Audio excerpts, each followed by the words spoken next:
ये जो अमेरिका से डील हुई है, ये डील नहीं ढील हुई है। हमारा पूरा बाजार उनके हाथ में दे दिया। अब तो किचन के रास्ते हमारी थाली तक, नवाला जो है हमारे रोटी के टुकड़े तक बात पहुंच गई है। अब सनातनियों को ये चिंता करनी पड़ेगी कि उनका व्रत कैसे सनातनी रहेगा। जो भारतीय जनता पार्टी के संगी साथी समय समय पे स्वदेशी का नारा देते थे, आखिरकार वो लोग कहाँ हैं? आप सब लोग नए हो। मोशन ऑफ थैंक्स पर आज आपको बोलना है, लेकिन जिस तरह से सदन नहीं चल पा रहा है, आपको क्या लगता है, आपको बोलने का मौका मिलेगा? देखिए, बीजेपी की कोशिश रहती है कि चर्चा ना हो, और ये हम लोगों ने अभी देखा ही है कि जिस समय चीन के सवाल पर लीडर ऑपोजिशन और अन्य दल जानकारी हासिल करना चाहते थे, भारतीय जनता पार्टी पीछे हट गई। और इस बात को हम कई बार दोहराते हैं, चीन के साथ हमारे कैसे संबंध हों, उस पर हम लोगों को हमेशा विचार कर करके फैसले लेने चाहिए। नेशनल सिक्योरिटी, बॉर्डर सिक्योरिटी और खासकर चीन के साथ हमारे रिश्ते अच्छे और बुरे वक्त वक्त पर रहे हैं। बहुत सारी जमीन हमने खोई है, पहले भी जमीन खोई है, बाद में फिर जमीन खो दी हम लोगों ने। फौज के लोग क्या कहते हैं, कम से कम वो पक्ष आए और देश की जनता जाने। न केवल हम जमीन खोते हैं चीन से, हमें अपना बाजार भी हमारा छिनता जा रहा है। कुछ पुरानी सरकार में छिना बाजार, फिर अब बाजार छिन गया।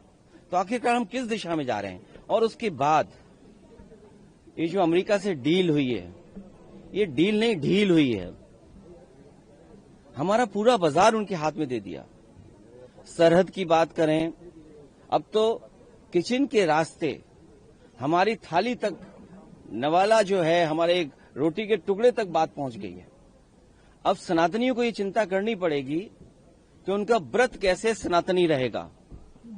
मान लीजिए डेयरी प्रोडक्ट्स वहां से आ गए, तो हमारे सनातनी लोग व्रत कैसे रखेंगे? हम सब भारतवासी व्रत कैसे रखेंगे? बड़ा चिंता का विषय है। और फिर सीधा सीधा हमला है। जो भारतीय जनता पार्टी के संगी साथी समय समय पे स्वदेशी का नारा देते थे, आखिरकार वो लोग कहाँ हैं? वही जो बिल्डिंगें बड़ी बड़ी बनी हैं, कहीं उसके अंदर अंग्रेजी चश्मा लगाकर तो नहीं बैठे हुए हैं। और ये बात तो साबित हो गई है, जिस तरह की डील हुई है, न जाने क्या क्या उसमें फैसले होंगे। देश तो जानना चाहता है। पीयूष गोयल जी ने कल कहा कि जो हमने कहा था कि एग्रीकल्चर को नहीं हमने रखा है टाक पर, वो हमने अपना वादा निभाया है, और सदन में वो देना चाहते थे पर नहीं दे पाए क्योंकि प्रोटेस्ट इतना हो गया वजह से, और जिस तरह से हंगामा हुआ उसकी वजह से बोल नहीं पाए। कहीं ऐसा तो नहीं कि चीन के सवाल पर न्यूक्लियर ये अमेरिका की बात को आगे बढ़ा दिया हो, व्यापारिक अपने जो संबंध गहरे किए हैं, कहीं वो बात तो बाहर नहीं आ गई सामने। अखिलेश जी, एसआईआर पे बात करें तो ममता बनर्जी सुप्रीम कोर्ट जाएंगी एसआईआर के इशू पर, क्या कहना है आपका? जो ममता बनर्जी जी पहुंची हैं, उन्होंने जो काला कोट पहना है भारतीय जनता पार्टी की काली करतूत के खिलाफ, और जनता को इसी तरह सामने आना पड़ेगा। ये व्यक्तिगत अधिकार की बात है। मत का छीनना आपका हक का छीनना। मत छिनेगा तो हक छिनेगा, और हक किस बात का? हर चीज का छिनता चला जाएगा। कल को विरासत के कागज आप बनाने के लिए सरकार आप पे दबाव बनाई, आप नहीं बना पाएंगे। नागरिकता का सवाल आएगा, बहुत सारे सवाल आएंगे। और जो उत्तर प्रदेश में हम लोगों ने एसआईआर को देखा है, ये कहीं न कहीं संगठित अपराध कर रहे हैं लोग। अधिकारी मिले हुए हैं, कुछ अधिकारी नहीं करना चाहते हैं, लेकिन फिर उसके बावजूद भी अधिकारियों पे दबाव बनाया जा रहा है। और कई जगह हम लोगों ने जो इलेक्शन कमीशन के अधिकारी और सरकार के अधिकारी, उनको पकड़ा है और उदाहरण पेश किया है, किसी पे कार्रवाई नहीं हुई। आपके सुल्तानपुर में एक बीएलओ को पकड़ा, उसने बाकायदा प्रिंट किया हुआ फॉर्म ला करके फॉर्म 7 भरवा लिया और वोट कट गए। जिससे शिकायत करता है वो दस्तखत करना नहीं जानता है। नंदलाल, जिसका नाम, जिसकी तरफ से फॉर्म भरा गया है, वो अंगूठा मारता है। बीजेपी के लोगों ने दशकत मरवा दिए उससे।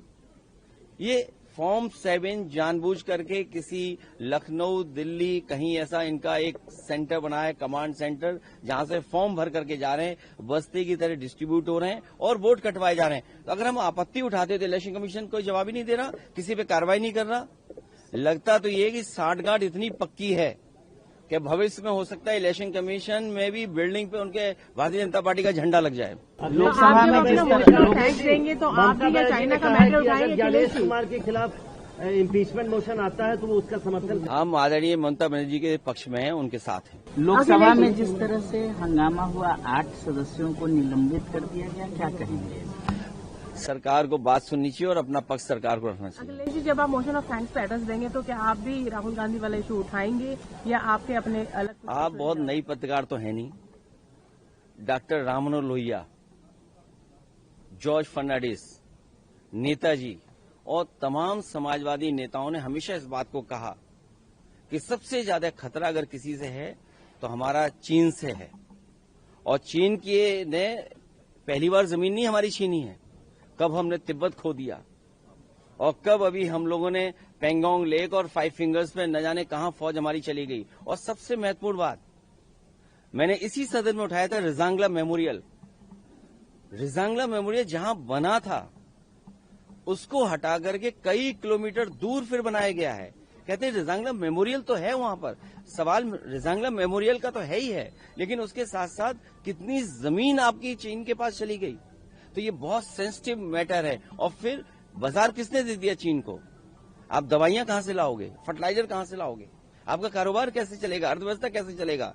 उस मोड़ पे खड़ा कर दिया है कि हम अमेरिका के साथ जाएं, हम रूस के साथ जाएं, हम चीन के साथ जाएं। भारत किसके साथ जाए? भारत का व्यापार किससे मजबूत हो? हम मजबूत अपना कैसे करें? इसलिए हमें उम्मीद है कि जब हम लोग अपनी पक्ष रखेंगे तो इन सब बातों को रखेंगे। और महत्वपूर्ण सवाल यह है कि किसान के साथ जो धोखा हो रहा है, ये सबसे बड़ी बात है कि आजादी के बाद इतना बड़ा धोखा किसी सरकार ने नहीं दिया होगा जो भारतीय जनता पार्टी देने जा रही है। और वो लोग जो स्वदेशी का नारा देते थे, आज वो कहां है? उनके संगी साथी जो स्वदेशी का नारा देते थे।